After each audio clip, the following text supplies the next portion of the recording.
Assalamualaikum warahmatullahi wabarakatuh. Pemirsa yang dirahmati Allah Subhanahu wa taala, jumpa lagi dalam acara Inspirasi Syariah, menginspirasi hidup bersyariah. Alhamdulillah kita masih berada di suasana bulan suci Ramadan. Mudah-mudahan acara ini memberikan banyak informasi dan juga menginspirasi umat untuk kemudian bisa menyebarluaskan informasi ini kepada saudara-saudara kita. Dan mudah-mudahan para pemirsa yang dirahmati Allah Subhanahu wa taala selalu diberikan kesehatan dan juga semangat tentunya untuk kemudian bisa menjalani hari-hari di bulan suci Ramadan ini. Baik pemirsa yang dirahmati Allah Subhanahu wa taala,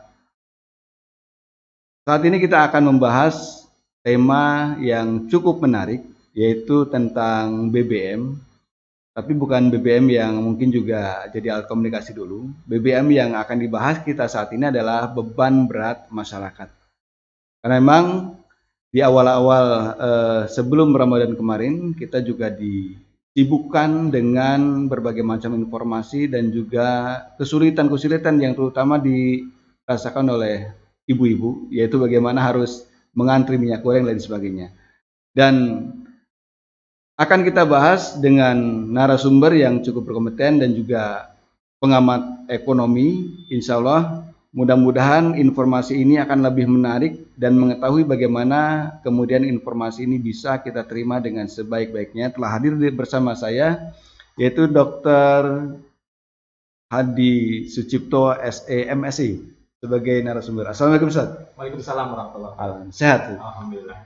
Baik Ustaz, tadi sekilas saya sampaikan tentang bagaimana judul kita atau tema kita pada kesempatan ini yaitu tentang beban berat masyarakat.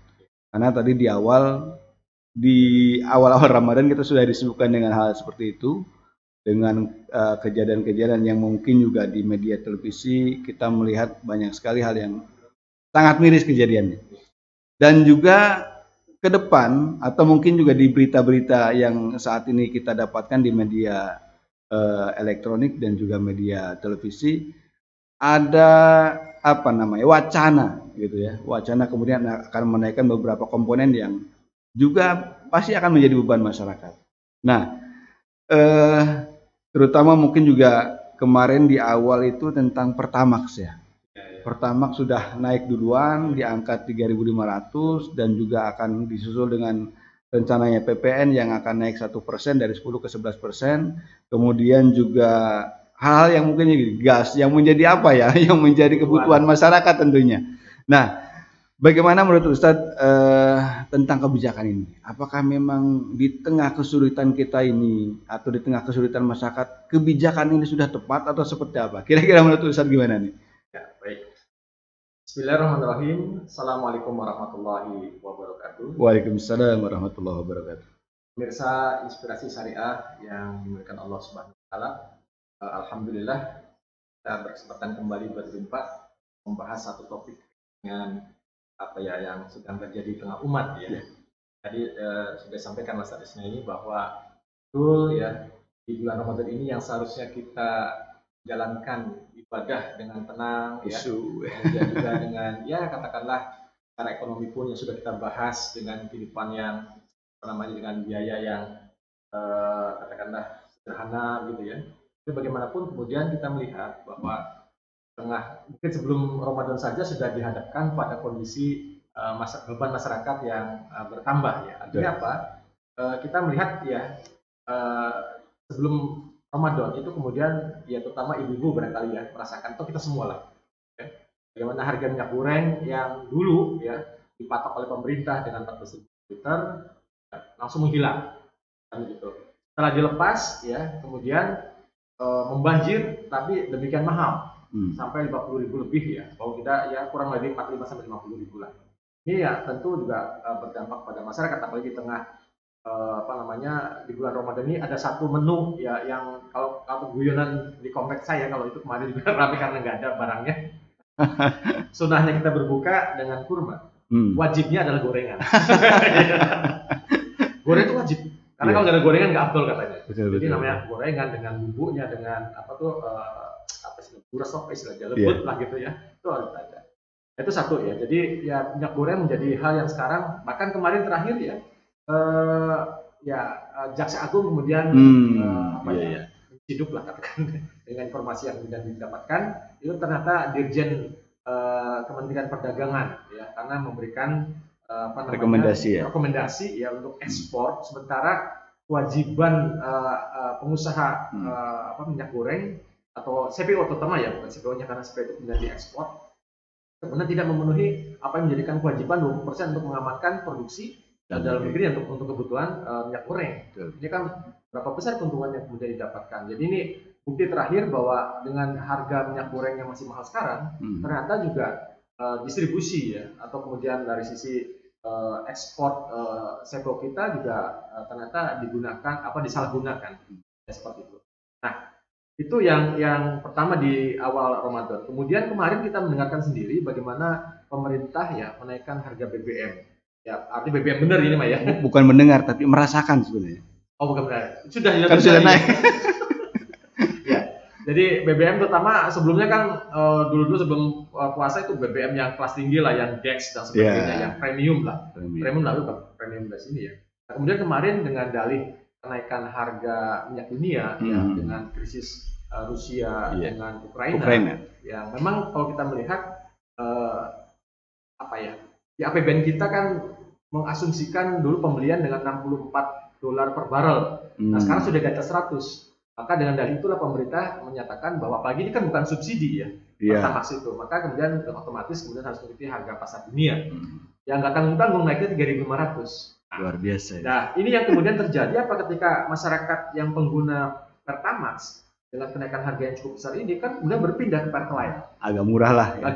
Jauh 5.000 bedanya. Dari harga 7.000 ke 12.500 kan gitu ya. Kurang lebih 5.500. Sehingga kemudian terjadilah switch ya, perpindahan. Sehingga kemudian ya kuota atau kemudian konsumsi Pertalite itu kemudian cepat habis. Nah, kemudian kemarin ada bukan guyonan lagi, memang melihat faktanya ya, angkot karena nggak ada lagi untuk membiayai untuk mengisi BBM-nya kecuali dengan Pertamax. Pakailah Pertamax itu.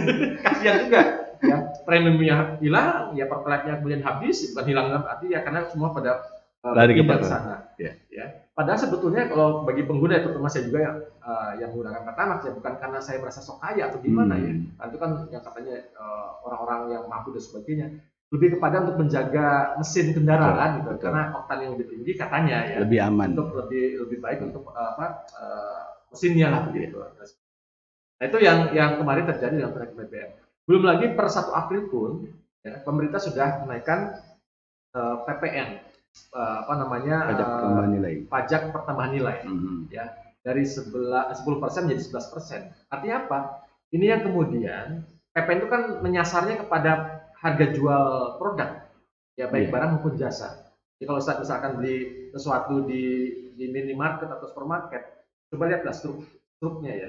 Maka di situ ada tambahan 10% nambah kan. Ya mau tidak mau dengan kalau kita mengatakan daya beli masyarakat itu kan semakin berkurang dalam arti apa? Dalam arti dengan uang yang sama dengan harga yang kemudian meningkat kan kemudian barangnya kemudian berkurang. Ya. Sekarang saja kemarin nih gorengan biasanya 1.000-an sekarang 4.000 berarti udah naik ya biasanya artinya bisa kita 10.000 bisa dapat 10 mau dapat 8. Nah kemarin saya lihat di medsos mulai pasca dari Ramadan nanti pas Lebaran Jakarta, Asosiasi Pengusaha Kerupuk. Jangan kira loh kerupuk itu adalah makanan yang harus ada gitu kan. Kalau di kita kan nggak ada kerupuk juga nggak abdul juga ya. Terus kayak ikan dari gorengan. Itu naik jadi 2.000. Karena bahan baku dari minyak gorengnya pasti ya. Harga curah saja sekarang sudah sekitar 14.000 atau 15.000 per liter. Itu curahnya ya, belum yang premium lebih mahal lagi. Kemudian bahan bakunya tapioka, kemudian bumbunya. Jadi mereka mengatakan dengan berat hati, bukan pada masalah itu mereka pastilah rasakan juga bagaimana masyarakat akan terbebani dengan harga kerupuk yang tadinya 1.000 sekarang jadi 2.000, 2 kali lipat loh. Ini masalah kerupuk ya. Jadi ya ini hal-hal yang menyentuh pada kebutuhan pokok masyarakat dengan adanya kenaikan tadi ya. Apalagi ini ditengarai juga ya rumornya, tapi saya kemarin melihat lampu hijau yang diberikan Dirjen SDM misalnya. Nanti akan Pertalite sendiri akan dinaikkan. Solar pun akan dinaikkan. Karena solar ini yang termurah. Solar itu kalau nggak salah berapa ya? Sekitar 5.000 atau 6.000 ya. Karena mobil saya nggak pakai solar jadi nggak hafal tuh. Itu paling murah. BBM yang paling murah adalah solar. ya. Sehingga itu harus dinaikkan dengan harga keekonomian kan begitu ya. Belum lagi masalah gas melon. Ya kalau kemarin yang 12 kilo ya, saya beli itu dulu dari 146 jadi 164. Sekarang katanya sudah di atas 200 ya. Pasaran di masyarakat ya, bukan di apa di agennya ya. Jadi ini semakin saya khawatirkan ya, ini akan menjadikan ya tadi pas topik kita tentang BBM, bukan BBM dalam arti bahan bakar minyak, tapi beban berat masyarakat yang kemudian makin meningkat. Artinya daya beli masyarakat yang dengan pendapatan yang sama harus kemudian berkuranglah apa yang kemudian mereka konsumsi. Nah, tadi kan otomatis kalau ketika salah satu komponen dinaikkan, taruhlah katakan tadi Pertalite ya, Pertamax ya, dari 9.000 jadi 12.500, ada 3.500. Itu juga kan otomatis ke hal-hal yang lain dari sisi distribusi, kemudian juga katakanlah angkot bisa jadi naik tarifnya dan sebagainya. Kemudian dari barang yang kemudian juga harga yang tadi, contohlah gorengan yang mungkin juga biasa kita dapat 1.001, kemudian sekarang lebih meningkat. Memang secara tidak langsung juga ketika dikali sekian banyak orang untuk beli juga akan banyak perbedaan hal yang kemudian juga bisa kita dapatkan. Kenapa? Salah satu komponen saja ketika BBM naik ya semua akan terimbas. Nah, yang menjadi latar belakang ini ya, kenaikan ini apa gitu. Karena masyarakat juga apa sih gitu yang kemudian kok ini naik itu naik ini, karena masyarakat juga kan dengan daya beli yang kurang mau tidak mau mereka juga ya terpaksa harus kemudian beli karena memang itu bagian dari kebutuhan. Latar belakangnya apa kira-kira Ustaz? Ya, kalau saya melihat saya yang Allah Subhanahu Wa Taala ya, jadi ini tidak lepas dari kebijakan yang sudah ditetapkan dalam Undang-Undang Nomor 7 2021 tentang harmonisasi peraturan perpajakan. Ya. Ini pemerintah sudah dulu ya mungkin tidak melihatnya bahwa kondisi timingnya saja lah mungkin di bulan Ramadan sudah naik, tapi saya pikir ya kurang bijak dan kurang tepat. Ya ini kan momentum di mana masyarakat dalam suasana Ramadan, yang kedua menjelang apa istilahnya itu mudik ya Pak, Idul Fitri ya. Idul Fitri jangan dikira itu juga aktivitas perputaran ekonomi yang besar. Betul. Ya ketika 2 tahun kemarin barangkali kita tertunda untuk mudik, tahun ini kemudian dibolehkan oleh pemerintah. Alhamdulillah, kita perlu bersyukur. Tapi kemudian ini menjadikan satu perputaran kalau dalam ekonomi ya. Orang-orang dari kota ataupun dari asalnya kemudian kembali ke kampung halaman atau ke kotanya ya, kalau saya bukan pulang kampung, pulang kota mungkin itu ya sedikit banyaknya membawa ya uang, membawa oleh-oleh dan sebagainya, itu kan terjadi perputaran ekonomi. Ya, belanja di mana, makanya saya tadi barusan lihat di televisi ya di Brebes, karena itu lintasan dari arah ke Jawa Tengah Jawa Timur sudah menyiapkan telur khasnya Brebes, ya, telur asin gitu. Nah ini artinya apa? Ketika masyarakat mencoba untuk memanfaatkan momentum ini, di mana perekonomian sekarang akibat pandemik yang kemudian terjadi, bagaimana terpuruknya UMKM, ini kan kesempatan untuk kemudian ya katakanlah barokahnya lah ya.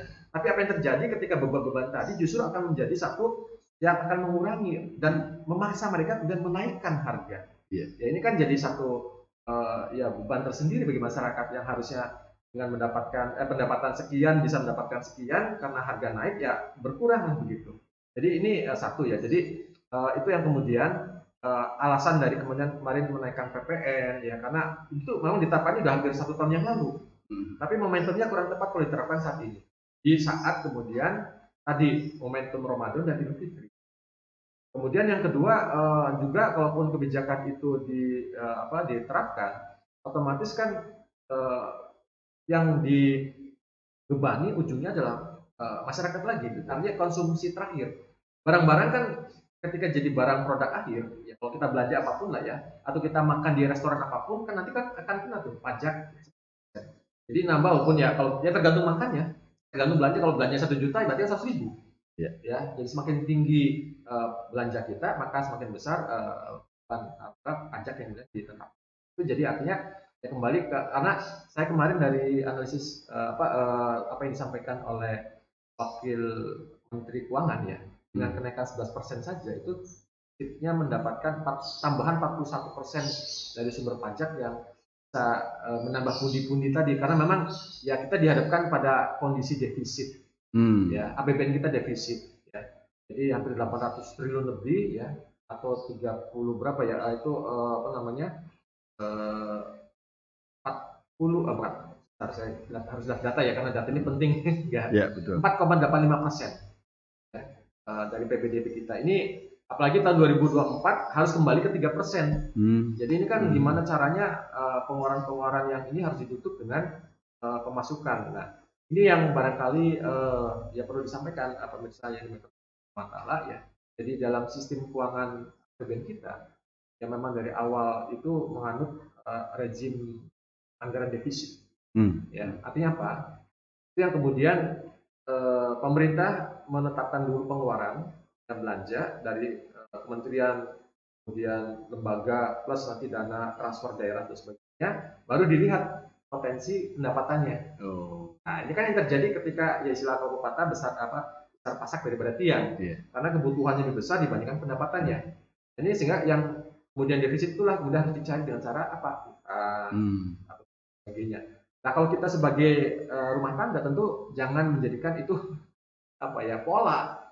Ya, kalau saya pendapatan sekian ya, maka pengeluaran harus mengikuti pendapatannya. Ya, kalau kalau pengeluaran lebih besar terus yang tadi pepatah mengatakan besar pasak daripada tiang, ya repot, gali lubang tutup lubang, jadi kita nggak tenang-tenang gitu. Utang lagi, beli utang pinjam utang untuk bayar utang lagi kan gitu ya. Kapan selesainya masalah itu? Ini yang kita berharap nanti kan kita membahas bagaimana sebetulnya akan bisa menutupi hal tersebut, karena ini juga utang akan menjadi utang warisan gitu ya. Yang terus menerus ya, nggak ada habisnya. Baik, tambah menarik nih. Baik pemirsa yang dirahmati Allah Subhanahu Wa Taala, jangan lupa untuk kemudian like, share dan subscribe untuk acara tayangan ini. Mudah-mudahan informasi ini bisa menyebar luas di saudara-saudara kita dan juga teman-teman kita. Kita akan lanjutkan perbincangan ini. Nah, Ustaz tadi sudah menjelaskan berbagai hal yang kemudian mengakibatkan lah atau dampak ya, atau latar belakang kenaikan BBM. Banyak hal yang kemudian kita bisa dapatkan, terutama juga bagaimana yang mungkin orang dulunya konsumtif katakanlah, mungkin sekarang agak berpikir juga nih. Itu yang memang orang yang berada, tapi kemudian juga orang yang biasa-biasa saja ekonominya atau bahkan yang kurang, ini juga jadi beban yang sangat luar biasa tentunya. Nah, sekarang tadi dampak ekonomi banyak hal yang kemudian sudah dijelaskan. Nah, sekarang saya ingin sedikit menyinggung ke dampak sosial, Ustaz. Karena memang dampak sosial juga hal yang sangat kemudian berpengaruh kepada kita semua. Beberapa kejadian di televisi yang kita saksikan ya, ada orang tua yang kemudian juga harus mengakhiri hidupnya dengan cara yang sangat mengenaskan gitu ya. Kemudian juga ada pencurian, pembegalan yang kemudian juga semakin meningkat. Bahkan mungkin sebagian orang melihatnya juga agak mirisnya, ada hukum yang mungkin juga kalau kita melihat berkeadilannya kurang. Korban kemudian jadi tersangka dan sebagainya. Ini yang sangat luar biasa. Nah, kira-kira dampak sosial yang seperti apa yang kemudian ketika ini terjadi gitu ya, masyarakat juga akan merasakannya gitu. Di samping stres terutama pertama ini. Kira-kira gimana? Ya, saya melihat memang pemirsa syariah yang Subhanahu wa Ta'ala ya. Jadi dampak dari kenaikan beban masyarakat ini karena beberapa informasi kemarin ya, itu banyak kan seorang ibu yang membunuh anaknya ya, stres dan sebagainya ya. Nah, kebutuhan yang dan berat ya, secara sumber pendapatan yang nggak jelas. Ini memang terutama di saudara-saudara kita yang mohon maaf misalnya kategori fakir miskin ya, besok saja makan juga nggak yang seperti itu. Nah, ini yang barangkali perlu kita juga pahami ya, bahwa satu kondisi di mana beban berat masyarakat terutama berkaitan dengan masalah hajat ya, kebutuhan asasi ya, kebutuhan perut kemudian tidak terpenuhi ya, maka bisa mengantarkan atau mendorong orang untuk ya tadi melakukan tindakan-tindakan tadi. Kalau tadi ya seolah masalah rezeki ini, walaupun ya orang-orang sekarang mungkin berpikir pragmatis ya. Ya realnya saya nggak punya apa-apa gitu, terus makan saya nggak apa, dan saya harus cari dengan cara apa gitu. Nah, ini yang kemudian bisa jadi mendorong istilahnya orang melakukan tindakan kriminal dan sebagainya ya. Makanya di bulan Ramadan ini juga tidak sedikit, walaupun kata sebagian katanya setan di belenggu dan sebagainya, pencurian juga ada ya.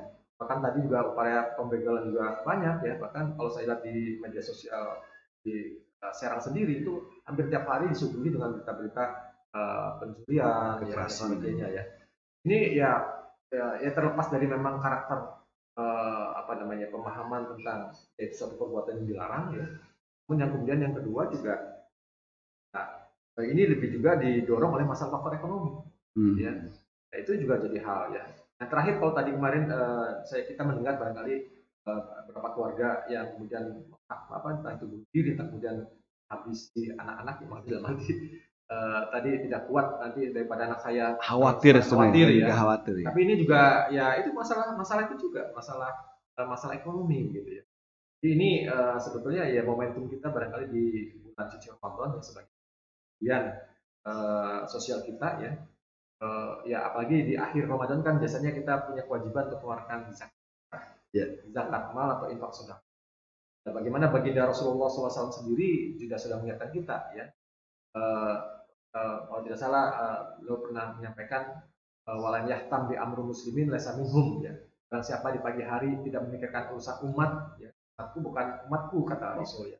Artinya kepedulian kita kepada tetangga kita ya, karena yang dekat itu adalah tetangga. Kalau ada apa-apa masalah tetangga kan begitu. Yeah. Maka itu yang harusnya kemudian jadi kepedulian sosial kita. Apakah ada di sekitar kita ya yang barangkali pada hari itu tidak bisa makan? Ini penting. Jadi, ini juga menumbuhkan bagaimana di bulan suci Ramadan ini kepedulian sosial. Makanya insya Allah ini juga kalaupun kita mengeluarkan baik itu zakat fitrah, atau zakat mal, itulah momentum barokahnya ya. Apalagi ini bulan Ramadan yang Allah ganjar dengan berkali-kali lipat. Nah, kembali kepada masalah tadi ya inilah bukti bahwa masyarakat kita ya dalam menghadapi problematika tadi ya masalah ekonomi dan sebagainya ini ya di samping memang kepedulian sosialnya masyarakat sekitar, yang kedua juga kepedulian bagaimana katakanlah pemerintah. Nah, ya kemarin saja misalkan bagaimana pemerintah memberikan kebijakan untuk menangani masalah tingginya minyak goreng itu diberikannya BLT. Apa itu kemudian efektif kan? Saya pikir tidak gitu. Karena BLT itu kan jadi pertanyaan kepada siapa akan diberikan? Ya. Karena ya mereka yang terasa atau terimbas lah. Terimbasnya itu yang mana? Apakah UMKM-nya atau keluarga yang mana? Ya. Itu satu. Yang kedua adalah berkaitan dengan masalah data. Dari dulu ya mohon maaf ya, saya punya teman yang kebetulan dulu pernah melakukan mengklarifikasi ya layak atau tepat sasaran atau tidak bantuan itu kita sampaikan ya sampai malam gerilya ngecek apa korbannya betul namanya sama, karena bisa jadi namanya itu sudah meninggal masih ada dapat ya, atau kemudian ada anak-anak dan sebagainya. Jadi ini data juga dari dulu bermasalah. Yang ketiga, sampai kapan? Ya. Apa terus menerus ya?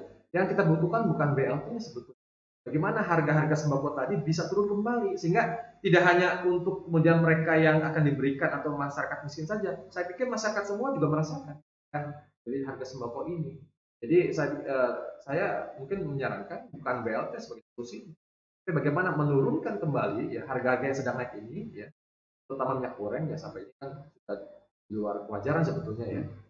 Kemudian normal kembali sebagaimana dulu ditetapkan 14.000 dan tersedianya barang tersebut ya insya Allah masyarakat siapapun ya, kan masalah itu kan bukan hanya untuk orang kaya saja misalnya, bagaimana hak-hak kebutuhan akan barang-barang pangan tadi ya hak semua masyarakat ya, hak manusia. Jadi tidak memandang yang kaya itu oke lah, kaya itu nggak usah ada subsidi, enggak juga dalam pandangan Islam. Sebagaimana pendidikan, orang kaya nggak boleh hak dapat pendidikan, semuanya sama dalam pendidikan yang murah begitu.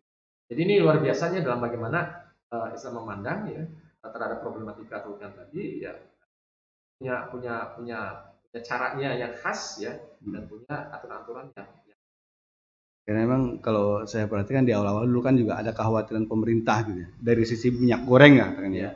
Ada penimbunan di masyarakat. Tapi ternyata di akhir-akhir Jaksa Agung sendiri ya. Kemudian mendapatilah oknum-oknum dari dirjennya sendiri yang kemudian juga melakukan sebuah manipulasi data terutama dari bagaimana seharusnya ekspor juga tidak dilakukan oleh perusahaan-perusahaan yang memang belum masuk kategori yang memang baik.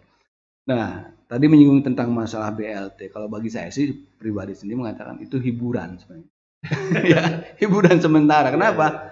Ya karena memang kenapa setiap ada kejadian hal yang membuat masyarakat itu susah, datangnya BLT, datangnya BLT. Mau sampai kapan? Betul, mau sampai kapan? Karena biasanya 2-3 bulan udah hilang. Dulu Lagi ada dipotong lagi dipotong, dapatnya sekian. Dulu seperti ada jaring sosial. Seolah-olah negara ini tidak mampu gitu. Seolah-olah gitu. Padahal berbicara tentang bagaimana kemampuan negara. Kita juga melihat dulu dari sekolah kita tongkat dan kayu jadi tanaman. Kekayaan kita itu luar biasa. Tambang, emas, minyak, bumi, kemudian juga laut, hutan. Luar biasa. Yang jadi pertanyaan, kok kita negara kaya gitu.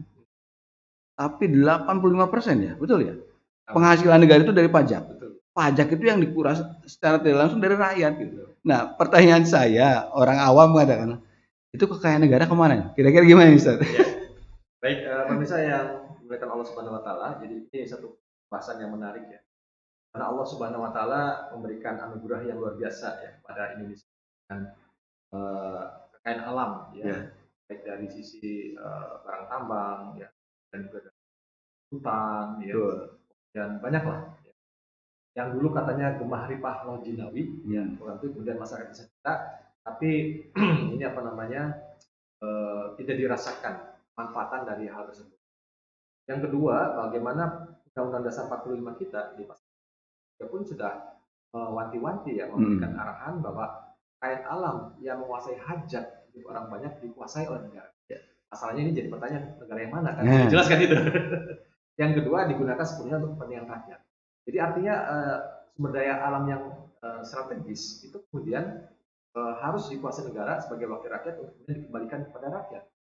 Dan BBM sekarang saja yang mahal, ya sebetulnya ya jangan dilihat dari sisi itu, karena dengan undang-undang mineral kemarin ya, dulu barangkali Pertamina itu ya kalaupun ngambil keuntungan cuma satu kali dari produksi hulu sampai hilirnya cuma satu kali. Tapi ketika dengan undang-undang mineral dan sebagainya ya, dengan ada unbundling ya, jadi memecah jadi anak-anak perusahaan dari produksi cari keuntungannya sendiri. Nanti untuk misalnya bagian tanker untuk distribusi ininya cari untung sendiri. Nanti lain lagi. Di sektor hilir juga untung sendiri. Jadi margin tambah margin itu makin besar. Ya beda kan dari dulu mah cuma dari hulu sampai berapa produksi sampai akhir dibuatlah kalkulasi. Kalau sekarang ya sekarang kalau dari sisi produksi ya harusnya lebih murah kan. Ini kan itu satu karena didasarkan pada masing-masing proses dari hulu sampai hilirnya harus mencari keuntungan. Yang kedua disandarkan pada harga minyak luar negeri, ya harga internasional. Jadi itulah yang menjadikan sandaran padahal dulu kalau kita mau pada tahun era 80-an, kita kan istilahnya banjir petrodolar atau emas hitam. Kita dulu kan negara OPEC ya, negara ekspor minyak, ya karena kita lebih besar ekspornya dibandingkan impornya, maka kita mendapatkan dana yang luar biasa. Era Orde Baru ya tahun 80-an. Tapi seiring dengan ya memang sumber daya alam minyak itu istilahnya yang tidak terbaharui, jadi ya lama ya terus akan berkurang. Ya, seiring juga dengan kebutuhan manusia yang bertambah. Sayangnya juga kalau kita membuat kebijakan ya, saya melihatnya begini, BBM nggak akan terus meningkat. Karena apa? Ya dari sisi kebijakan, dari sisi kendaraan-kendaraan ini tidak dibatasi. Ya. Saya punya saudara ya waktu itu ya, ini sebelum itu kerja di dealer enggak bisa saja ya, itu berapa ratus motor yang keluar di satu bulan ya, itu baru satu merek, itu baru satu wilayah. Saya di daerah kelahiran saya di sana ya, itu belum lagi beberapa merek, kemudian dengan beberapa ada mobil, ada motor misalkan. Iya. Jadi jutaan tiap tahun kendaraan ini diproduksi ya. Makanya ini juga tidak akan menyelesaikan masalah kemacetan. Ya. Kemacetan sendiri istilahnya ketika pemerintah menambah jalan tapi tidak diiringi dengan daya dukungnya, karena apa? Kendaraannya makin bertambah.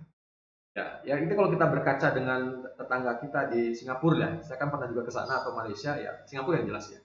Itu untuk mendapatkan kendaraan itu mahal, pajaknya besar, dan pemerintah bagaimana menyediakan untuk fasilitas publiknya, transportasi umumnya. Jadi kemacetan itu nyaris ya, kan di sana tuh sepi. Kalau di kita beda ya. Beda. 500 dapat motor. Karena diiming-imingi seperti itu ya. Diiming-imingi. Nah ini dari sisi kebijakan ya kita melihat bahwa BBM kita akan terus habis. Kenapa? Kebutuhannya terus meningkat, kendaraan akan terus bertambah, kemacetan akan terus meningkat gitu ya. Belum lagi polusi misalkan. Ya polusi walaupun dengan sekarang katanya kendaraan-kendaraan baru dengan teknologi yang baru ramah lingkungan, tapi tetap saja kan gas karbonnya juga akan nah gitu.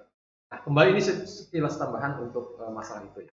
Jadi sebetulnya ya ini bagaimana mekanisme pengelolaan sumber daya alam kita ya, yang dalam hal ini sistem ekonomi Islam memberikan satu aturan yang jelas ya. Kalau kemudian dulu kita sebagai negeri Muslim yang menerapkan paling tidak menjadikan aturan-aturan Allah, aturan dalam menerapkan masalah penanganan sumber daya alam itu akan memberikan kesejahteraan.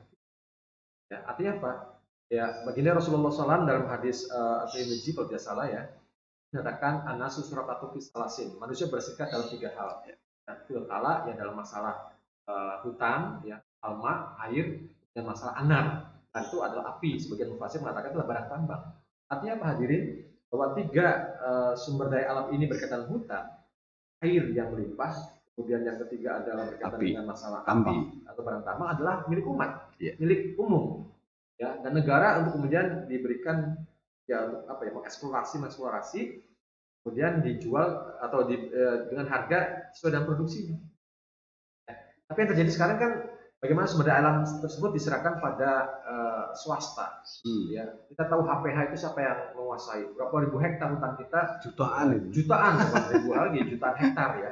Dan termasuk kelapa sawit itu kan juga konsensus dari bagaimana kemudian hutan itu berubah menjadi perkebunan sawit. Harusnya murah, artinya sudah diberikan konsensus 80 tahun oleh pemerintah, itu kan waktu yang panjang ya. Tapi ya itulah serakahnya ya dalam sistem kapitalis, mana pun ada oligarki yang kemudian mencari keuntungan, tidak memperhatikan bagaimana terhadap kesejahteraan masyarakat. Jadi ini sudah jelas bahwa 3 sumber daya alam itu pandangan Islam adalah milik umat.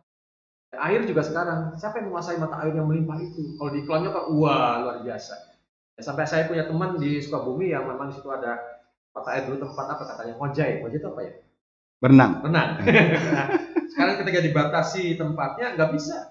Masyarakat walaupun ada tapi ya akan banyak tangki tuh kalau kita sudah dikuasai itu ya. Nah itu artinya milik umat, tapi ya nggak boleh dimiliki. Ya, tapi bagaimana dengan mata air yang kecil-kecil nggak masalah. Kita punya sumur, ya sumur kan segitu aja tuh.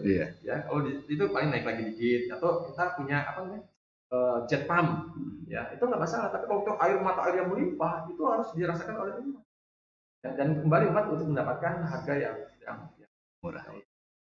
Baik, pemirsa yang dirahmati Allah Subhanahu wa taala, kita semakin menarik tapi kita sudah ada di penghujung acara ini. Enggak kerasa nih. Ya. Jangan lupa untuk kemudian like, share dan subscribe. Bisa juga kemudian menyampaikan di kolom komentar, menyampaikan pertanyaan. Insya Allah kami akan menjawab pertanyaan-pertanyaan yang mungkin juga dari tim akan kemudian mengakomodir pertanyaan tersebut. Baik, Ustaz, ini menariknya tadi ketika kita sudah berbicara di penghujung tentang bagaimana pengelolaan, bagaimana seharusnya bahan tambang yang kemudian milik umat juga dikelola. Ya, tambah lagi kemudian tadi sebagian besar kemudian pengelolaannya dikuasai, diberikan kepada swasta. Yang tadi pertanyaan saya, mana kekayaan kita ini? Nah, seharusnya gitu ya. Seharusnya itu pengelolaannya seperti apa sih? Karena memang ketika kita merujuk pada Undang-Undang Nomor 33 ya. Iya. Undang-Undang 45 pasal 33. Pasal 33 maksud saya. Itu dikuasai oleh negara dikembalikan swasta untuk kepentingan rakyat. Iya. Ya kan? Itu kan ideal sebenarnya. Iya. Ideal sekali, tapi kenyataannya kan tidak seperti itu. Tambah lagi ada oligarki yang kemudian juga ya semakin gencar menjadi seolah-olah melebihi penguasa. Nah, harusnya seperti apa? Di kesimpulan terakhir nih, Ustaz, kira-kira. Ya. Silakan. Ya, sebetulnya ini juga menarik ya. Kebetulan saya mengajar mata kuliah sistem ekonomi. Itu harus dijelaskan kepada mahasiswa bagaimana apa yang terjadi dengan sistem yang ada di dunia. Kemudian juga termasuk ekonomi Islam juga sampaikan termasuk ekonomi Pancasila. Nah, karena ini kan sekarang menjadikan jargon ya. Selalu ketika mana selalu bahwa Pancasila ini satu hal yang harus di dan sebagainya, dan sendi-sendi ekonomi Pancasila yang mungkin dulu didengung-dengungkan sebagai pilar ekonomi kerakyatan. Ya kalau kita mau jujur pemirsa Inspirasi Syariah yang Allah Subhanahu wa taala dalam perjalanan bangsa ini ya, karena ini kita harus juga harus apa ya, merefleksi ya apa yang sesungguhnya terjadi dengan perjalanan bangsa ini kan. Artinya ketika dulu bagaimana ini menjadikan satu pemahaman dan ya dulu bagaimana saya dulu waktu dari SD sampai kuliah juga mendapatkan penataran P4 kan begitu ya. Jadi itu filosofinya ya artinya bagaimana itu diarahkan menjadi dalam mengatur perjalanan kita. Nah, tapi yang terjadi sekarang kalau kita mau jujur ya, kemudian Pancasila asas utama mereka tidak, tapi ekonomi neoliberalis. Ini apa? Yang kemudian ini menjadikan kekuatan pemilik modal besar ini ya, bahkan kemarin dibuktikan sebetulnya ketika Menteri Perdagangan tidak berdaya untuk menangani masalah minyak goreng, itu kan jadi kekuatan negara sendiri sudah tidak berdaya ya, dan ini memang karakteristik dalam struktur pasar oligopoli, bagi dengan kekuatan politik dan sebagainya ya. Ini yang menjadikan istilahnya rakyat sebagai hak yang bisa menikmati dari semuanya ini tidak dirasakan kan. Nah, kembali bagaimana syariat Islam dalam ini, karena ini juga bagian dari acara kita Inspirasi yang mudah-mudahan menginspirasi ya pemirsa yang berkaitan dengan Allah. Syariat Islam demikian paripurna ya. Tidak hanya bicara tentang masalah ritual. Makanya kan ada mengatakan memang Islam bisa mengatur itu gitu. Nggak hanya agama saja, karena agamanya Islam ada agama saja kan begitu. Tidak.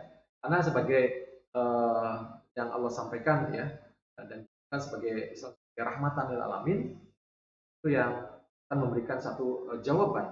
Jadi saya berulang barangkali pemirsa yang berkata Allah Subhanahu wa taala menciptakan manusia, Allah tidak membiarkan aturannya kan juga. Betul. Nah, di sini kemudian Allah mengutus baginda Muhammad Rasulullah SAW dan Islamnya yang akan mampu ya memberikan penyelesaian terhadap problematika baik itu masalah keluarga, masyarakat, bahkan negara. Ya, kalau itu kemudian menjadikan kehidupan.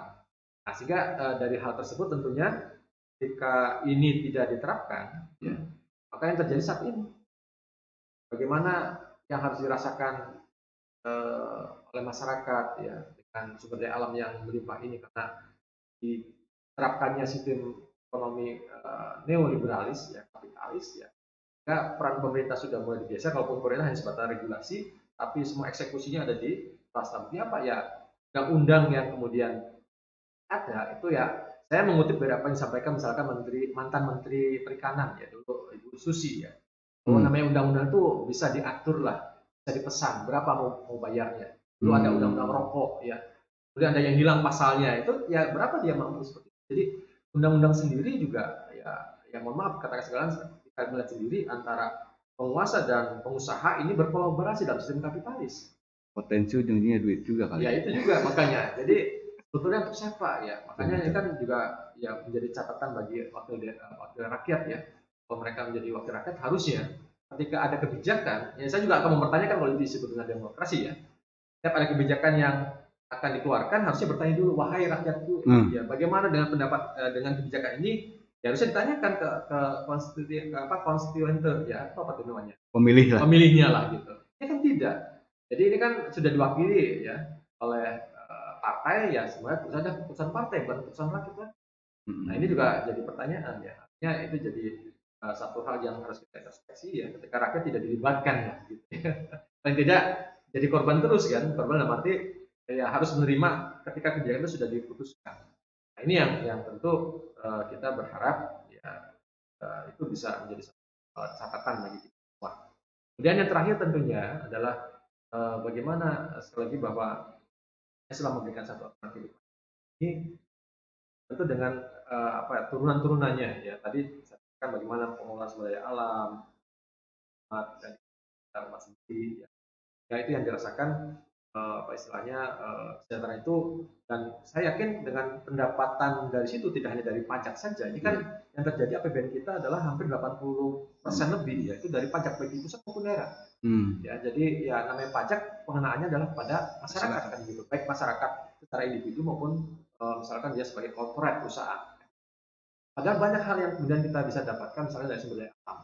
Ya, ya kita tidak mengini ya. Ya satu contoh saja misalkan kasus PMA ya, kan tahun 68 ya, pasca dari Orde Lama ke Orde Baru. Dan itu merupakan konsensus Freeport. Saya katakan mengapa ini perlu diangkat kembali karena itulah sebetulnya kekayaan yang bisa mensejarahkan Indonesia. Ya. Ini hampir dari tahun 68 baru kemarin sekitar tahun 2020-an lah barangkali kemudian diambil alih sahamnya menjadi pemilikan kita, tapi sudah terlambat saya katakan. Ya. Jangan jauh kita tidak merasakan hanya mendapatkan royalti. Yang kedua adalah masyarakat setempat Papua sendiri tidak merasakan bahwa itu adalah sumber daya yang luar biasa ya bagi kesejahteraan mereka. Ini kan ironis ya, masyarakat yang tempatnya di sana Papua sendiri seperti itu, apalagi Indonesia yang menjadikan kewenangan untuk secara keseluruhan pun tidak dirasakan. Padahal itu kan, nah itu satu. Yang kedua, kenapa baru kemarin diinikan smelter gitu? Smelter itu artinya pengekstrakan dari bahan mentahnya ya, atau apa namanya, buminya itu kan terpilih terpisah ya, mana itu emas, mana itu perak, mana itu boksit, mana itu tembaga, termasuk katanya ada uranium. Nah kalau masing-masing jenis logam ini punya nilai kan luar biasa. Ini kan diangkut semua berapa puluh tahun kemudian ke sana, kita tinggal membayar royaltinya, jadi sangat kerugian besar. Royalti juga nggak lebih dari 7% ya. Ini juga belum lagi tambang-tambang lain ya. Makanya ya kita melihat sebetulnya ketika tambang yang posisinya luar biasa dalam itu menunjukkan sumber utama ya bagi negara untuk pembiayaan dalam pembangunan sebetulnya. Jadi yang saya katakan apa yang dulu saya katakan Indonesia sebagai gemah ripah laut Jinawi, kalau betul itu dikelola dengan cara ya pasal 3 atau akan menjadikan kesejahteraan dari masyarakat luar biasa. Luar biasa. Jadi ini yang tapi ya sudah terlambat ya memang. Saya katakan sudah banyak kekayaan alam kita yang sudah tereksploitasi dan itu kan kerusakannya juga tidak bisa sebentar ya dampak dari Jadi ini ya sebagai renungan saja bagaimana dalam hal ini punya siapapun nanti akan bertanggung jawab ya terhadap umat ya. Karena ini kan juga sedang panas ya tentang kepemimpinan kita ya di 2024 juga akan jadi sukses kembali ya. Ini umat juga harus cerdas begitu. Yang jelas dalam Islam juga memberikan satu penekanan bagaimana seorang imam, ya, seorang yang mengurusi rakyat itu kan Rasul mengatakan al imamu ro'in wa huwa mas'ulun an ra'iyatihi. Seorang imam itu akan diminta pertanggungjawaban terhadap urusan umat. Makanya para sahabat ya, para khalifah, Amirul Mukminin pada saat itu demikian berat. Maka tidak mau untuk menjadi seorang pemimpin karena tanggung jawabnya luar biasa. Ya. Bagaimana setiap hari ya Khalifah Umar bin Khattab ya, setiap malam keliling masih adakah rakyat yang tidak bisa makan pada malam itu ya. Kemudian juga banyak yang juga dicontohkan karena apa? Itu akan diminta pertanggungjawaban Allah. Ini kan bukan pada masalah karena dalam sistem Islam yang diterapkan sehingga ya tidak merasa itu menjadi sebuah tanggung jawabnya karena Allah minta pertanggungjawaban di yaumul qiyamah. Baik, luar biasa Ustaz. Kita sudah di penghujung acara, alhamdulillah kita diskusi kita yang sangat menarik ini. Mudah-mudahan pemirsa di rumah juga bisa menyimak dari awal hingga akhir. Hal yang kemudian bisa kita dapatkan adalah bagaimana sebenarnya Islam juga mengatur seluruhnya. Islam dengan aturan yang paripurna. Kalau kemudian kita saat ini merasakan sulit dan sebagainya, tinggal bagaimana kita juga berintrospeksi. Apakah memang kita juga akan beralih pada sistem yang memang juga paripurna, yang memang sudah Allah ciptakan untuk manusia. Baik, pemirsa yang dirahmati Allah Subhanahu wa taala, alhamdulillah kita sudah di penghujung acara dan saya sebagai pembawa acara mengucapkan terima kasih. Mohon maaf apabila ada hal yang kurang berkenan. Saya akhiri, wabillahi taufiq wal hidayah. Wassalamualaikum warahmatullahi wabarakatuh.